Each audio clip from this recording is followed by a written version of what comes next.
우리의 신앙을 주님께 고백드리겠습니다. 나는 전능하신 아버지 하나님 천지의 창조주를 믿습니다. 나는 그의 유일하신 아들 우리 주 예수 그리스도를 믿습니다. 그는 성령으로 잉태되어 동정녀 마리에게서 나시고 본디오 빌라도에게 고난을 받아 십자가에 못 박혀 죽으시고 장사된 지 사흘 만에 죽은 자 가운데서 다시 살아나셨으며 하늘에 오르셔 전능하신 아버지 하나님 우편에 앉아 계시다가 거기로부터 살아있는 자와 죽은 자를 심판하러 오십니다. 나는 성령을 믿으며 거룩한 공교회와 성도의 교제와 죄를 용서받는 것과 몸의 부활과 영생을 믿습니다. 아멘. 찬송가 218장입니다. 218장.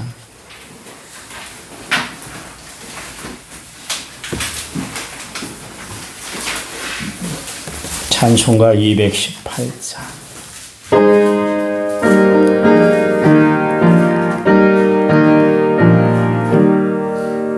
내 마음과 정성 다하여서 주 너의 하나님을 사랑하라.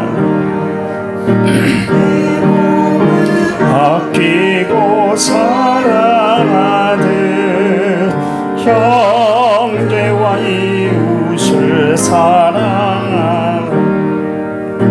주께서 우리에게 명하시니 그 명령 따라서 살아가리. 널 미워 해치는 한 주라도 언제나 너 그렇게 사랑하라. 널 핍박하는 자 위에서도 신실한 마음으로 복을 빌라. 주께서 우리에게 명하시니 그 명령 따라서 살아가리. 나 항상 주님을 멀리하고 형제를 사랑하지 못하였고 이러한 죄를 사랑하사 주께서 몸버려 주셨고 속죄의 큰 사랑 받으리고 내 생명 다 바쳐 주셨나니.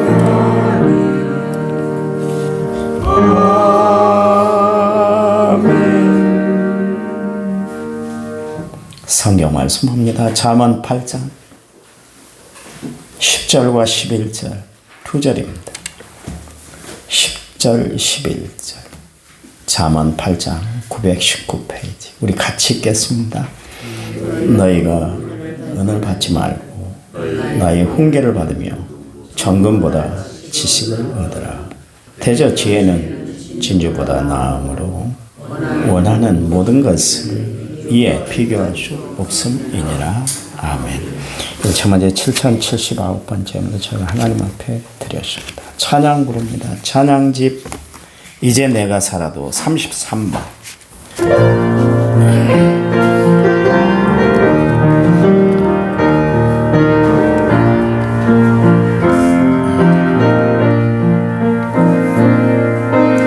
이제 내가 살아도 주 위에 살고 이제 내가 주 위에 하늘 영광 보여주 날 오라 하니 할렐루야.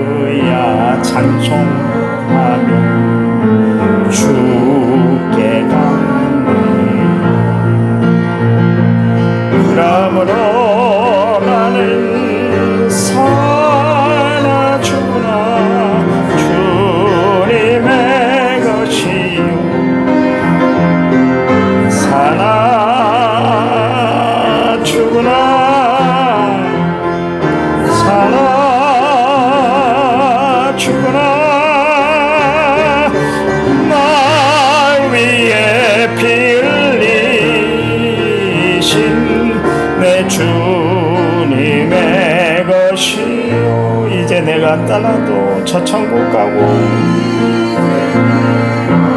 떠나도 저 천국 가고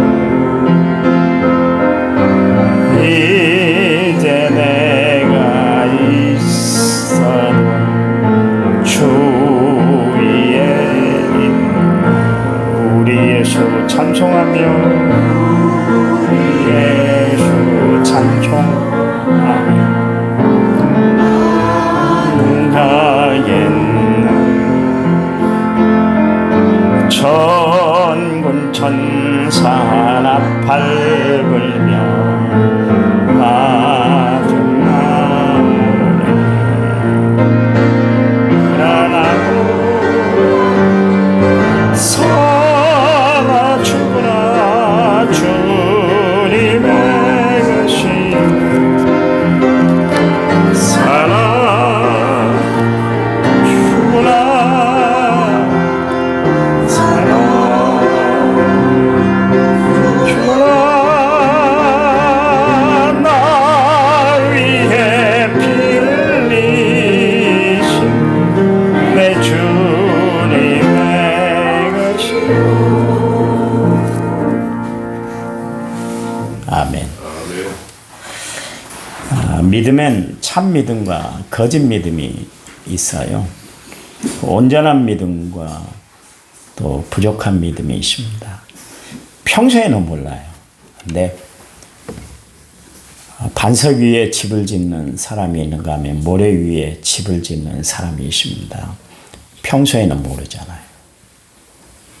뭐 서로 사는데 지장이 없습니다. 평소 때는 몰랐는데 마침에 이제 비가 오고 창수가 나서 풍수해가 났을 때 그때 무너지는 것과 견고히 서는 것 두 개가 갈라지잖아요. 참 믿음과 거짓 믿음은 우리가 위기에 처했을 때 판가름이 나요. 어떤 일에 우리가 손해를 봤다든가 불이익을 당했다든가 또 그 사람이 죽을 때 나타나요. 제가 이제 임종을 앞둔 성도들을 많이 만나지 않습니까? 그때 보면 그때 판가름이 나더라고요. 끝까지 하나님을 의지하는 사람이 있는가 하면 끝에 하나님을 부인하는 사람이 있어요. 제가 이야기를 한번 했잖아요. 미국에 아주 사업가로 신실하게 목회를 돕고 주변에 있는 목사들이 아유 저런 장로님 옆에 두고 목회하면 얼마나 좋을까 박수를 치고 늘 존경하고 부러워했는데 당신이 암병에 딱 걸리니까 교인들이 신방을 가서 위로차 갔는데 아예 등을 돌리고 교인들을 쳐다도 안 보려고 그랬다고 그러잖아요. 목사님이 가서 그 다음날 이제 위로차 갔더니 예수 예자도 꺼내지 마라.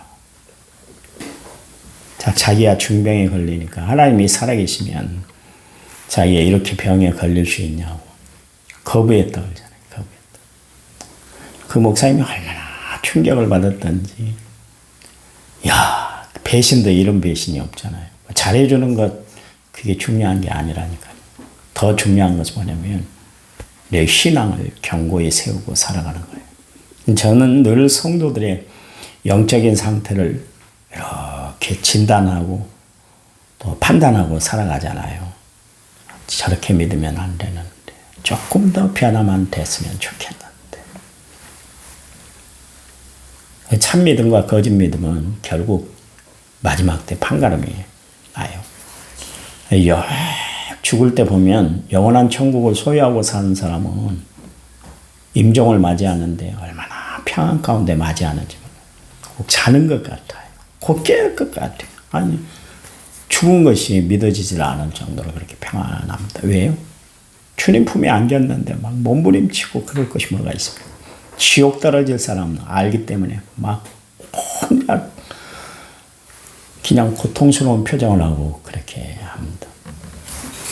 힘들 때, 위기에 처할 때 참 믿음의 사람은 영적으로 충만한 사람이에요.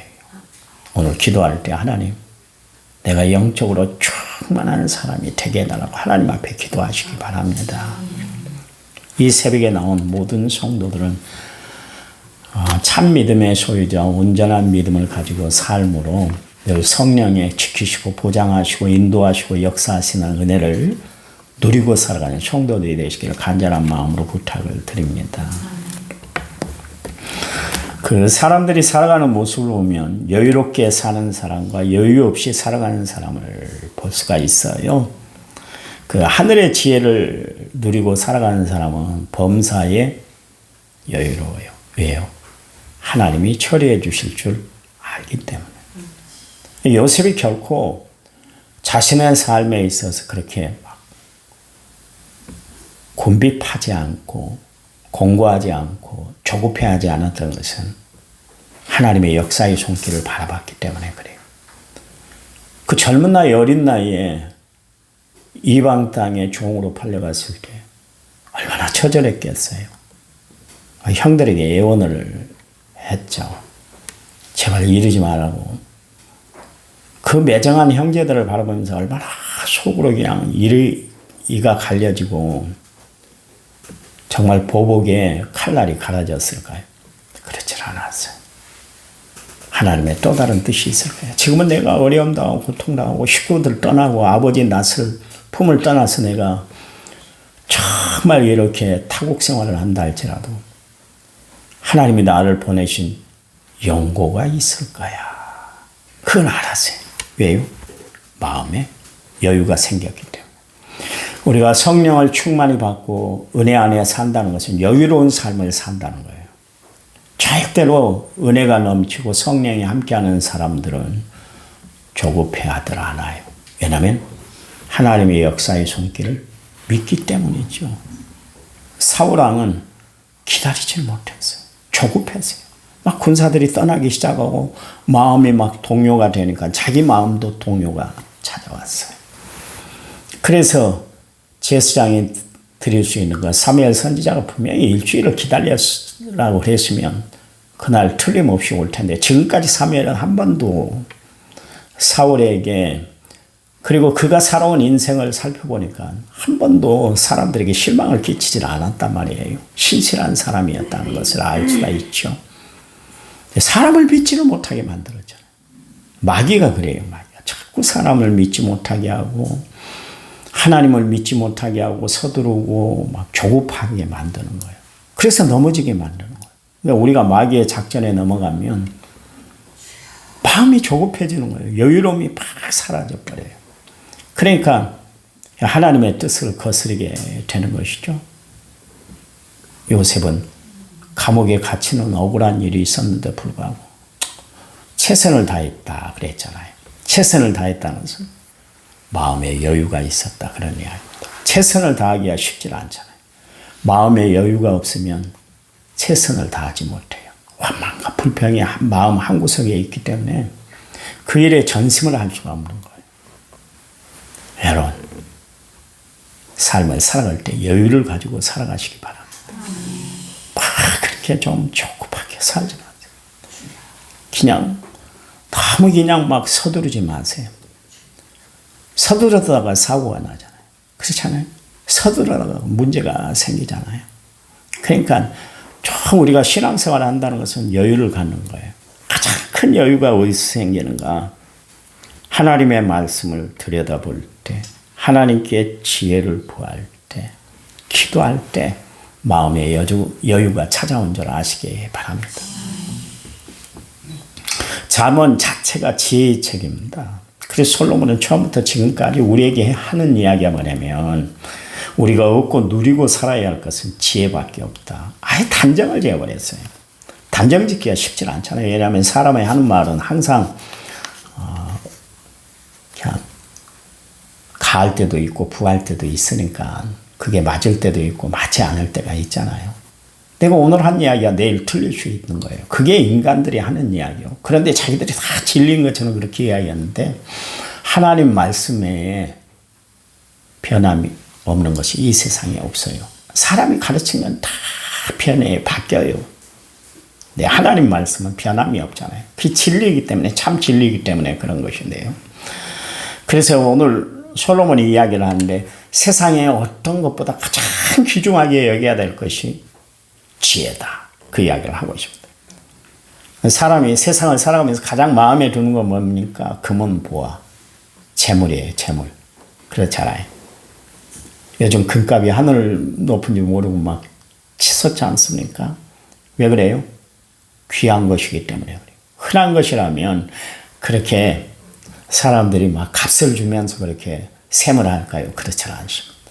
가치가 있으니까 그렇게 사람들이 거기에 가치를 더 많이 두고 살아가는 거예요.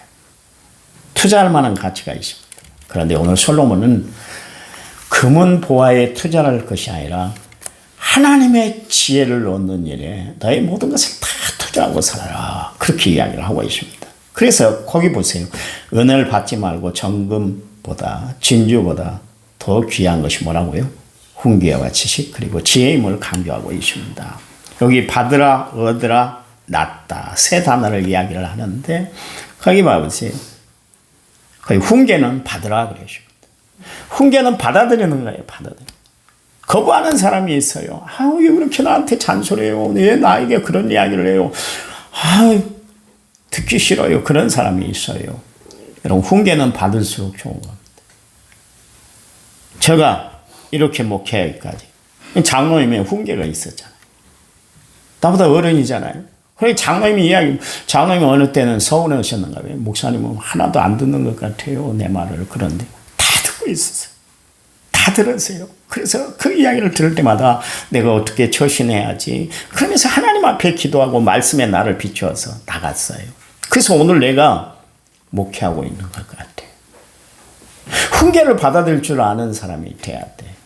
나는 싫어. 나는 독불장군이야. 누가 나에게 무슨 이야기를 한다고. 그랬더니 역사의 비극자가 된 사람이 한 사람이 있잖아요.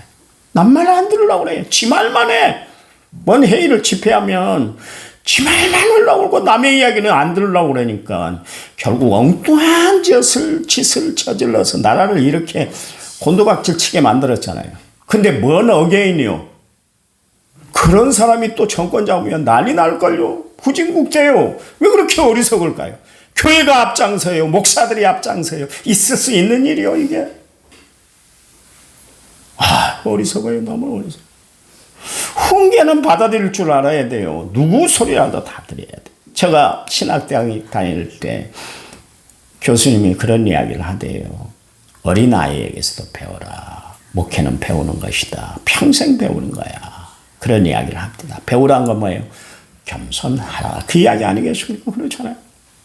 또한 뭐라 그랬어요? 거기 지식은 얻으라 그래요. 지식은 내가 취하는 거예요. 얻어야 돼요. 누구 이야기든 들을 수가 있어야 된다. 그런 이야기. 또 거기 지혜가 낫다 그래요. 세상에 좋은 것들이 많지만 가장 좋은 것이 지혜다 그랬습니다. 여러분 지혜를 얻는 것은 다른 것하고는 다 대처할 수가 없는 거예요. 지혜롭지 못하니까 미련한 행동을 하게 되는 거 아니겠습니까? 훈계받기를 거부하잖아요. 그렇잖아요. 우리가 세상을 바로 살아가려면 방법이 하나 있는데 그건 뭐냐면 하나님이 위로부터 내려주시는 지혜를 얻고 살아가는 것이 참 중요하다. 그런 이야기입니다. 그래요. 우리를 무너뜨리게 하는 마귀의 계기가 영악하기 때문에 마귀의 계기를 뛰어넘는 하나님의 지혜가 우리는 수시로 필요한 거예요. 그래서 야고보서 1장 5절 말씀에 너희 중에 누가 지혜가 부족하거든 모든 것을 사람에게 후히 주시고 꾸짖지 아니하시는 하나님께 구하라. 그리하면 주시리라고 그랬죠. 지혜가 부족하나요? 그러면 미련한 대로 살지 마세요. 하나님 나에게 지혜를 주세요. 다윗이 훌륭했던 것은 다른 거 아닙니다. 그 인간적으로 결점이 없어서 신앙 안에 믿음 안에서만 살았기 때문에 아니에요. 다윗도 실수했잖아요. 인간은 무한 존재가 아니라니까. 인간은 완벽한 존재가 아니에요. 주님은 그것을 아세요. 근데 자꾸 자기가 완벽해지려고 막 노력하는 사람들이 있어요. 예수님이 가장 싫어했던 분이 어제 이야기한 것처럼 바리새인들이에요. 자기들은 완벽하다고 그랬어요. 그래서 예수님 하시는 일도 예수님 말씀하신 것도 꼬투리거리가 되고 비난거리가 됐잖아요. 비판의 대상이 됐잖아요. 세상에 이런 인간들이 어디 있어요? 완벽하신 예수님, 예수님이 말씀하신 거 행동하는 것에 대해서 꼬투리를 잡았던 사람들이 바리새인들이에요. 자기들은 완벽하다고 생각하기 때문에 세상에 어느 누구도 자기들을 뛰어넘는 그런 신앙도 없고 자기들을 뛰어넘는 사상도 없고 자기들을 뛰어넘는 행동이 없다고 생각하기 때문에 그래요. 예수님은 그들을 향해서 독서를 퍼붓었잖아요. 그게 우리가 참 세상을 살아가면서 참 중요한 게 뭐예요? 하나님 앞에 지혜를 구하는 거예요. 그러면 나의 부족함을 바라보게 돼요. 그리고 나를 교정하게 되고 하나님 앞에 내 자신을 드리는 지체가 되는 것입니다. 야고보서 3장 17절 말씀에 오직 위로부터 난 지혜는 첫째 성결하고 다음에 화평하고 관용하고 양순하며 공율과 선한 열매가 가득하고 편견과 거짓이 없다 그랬잖아요. 여기 야고보 사도는 지혜는 어디로부터 난다고요? 위로부터. 위로부터라는 것은 하나님께로부터 주어지는 것이 지혜다. 그래서 우리가 하나님 앞에 구해야 될 것은 하나님이 내려주신 지혜를 받고 살아가는 거예요. 사업, 여러분 판단대로 하면 잘 될 것 같잖아요. 이렇게 하고 이 사람 말 듣고 저 사람 말 듣고 이 사람과 서로 모의하고 또 이 사람과 같이 마음을 맞추고 그러면 분명히 잘 될 것 같잖아요.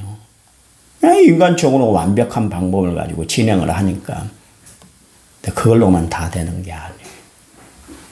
여러분 끝까지 우리의 영원한 파트너십 때는 하나님께 지혜를 구하고 하나님과 동행하는 삶을 살아야 될 줄 믿습니다. 오늘 하루 살아갈 때 하나님 앞에 구하세요. 하나님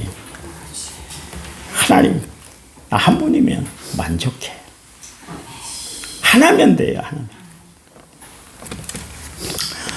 저 화장실에 남자 화장실에 냄새가 막 나요. 그래서 그 수채구멍을 막아보기도 했어요. 그래도 냄새가 안 가져요. 그래서 우리 박 집사님이 한풍기를 좀 달아달라 그랬는데 한풍기를 달을 때뿐이요. 돌릴 때뿐이지 또 냄새가 진동을 해요. 그래서 어떤 교회를 갔더니 그 향기 패드 있잖아요. 향기 패드. 물을 내리면 향기가 슉 나오도록 하는 것이 있습니다. 그 인터넷으로 이제 구입해서 했더니 냄새가 안 나는 것 같아요. 하나를 바꿨거든요. 많은 것을 바꾼 것이 아니고 많은 것을 동원한 것이 아니라 하나였어요. 하나님 앞에 우리가 하나님이 우리에게 요구하시는 것은 하나의 뭐예요? 우리의 마음. 하나님은 지금도 여러분의 마음 하나를 요구하고 계신 줄 믿으시기 바랍니다. 하나님은 많은 것을 원치 않으세요. 그 하나면 돼요. 마음 하나만 드리면 돼요. 하나님은 그러면 기뻐하세요. 지혜로운 사람은 어떤 사람인가? 마음을 하나님께 드리고 살아가는 사람이에요. 오늘 여러분의 마음이 하나님 앞에 드려지시기 바랍니다. 하나님 감사합니다. 오늘 선거일입니다. 정말 이 지역을 살리고 나라를 걱정하는 사람들, 나라를 위해서 헌신할 수 있는 사람, 이 지역을 위해 정말 몸과 마음을 바칠 수 있는 정직한 사람 뽑혀지는 귀한 투표의 시간이 되도록 도와주시기 원합니다.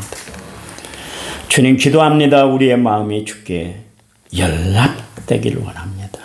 하나님 영광 위에 살아가는 거룩한 삶이 되도록 오늘 우리의 삶 하루를 눈동자처럼 지켜주시고 우리의 모든 생활을 하나님 보호해 주실 줄 믿습니다.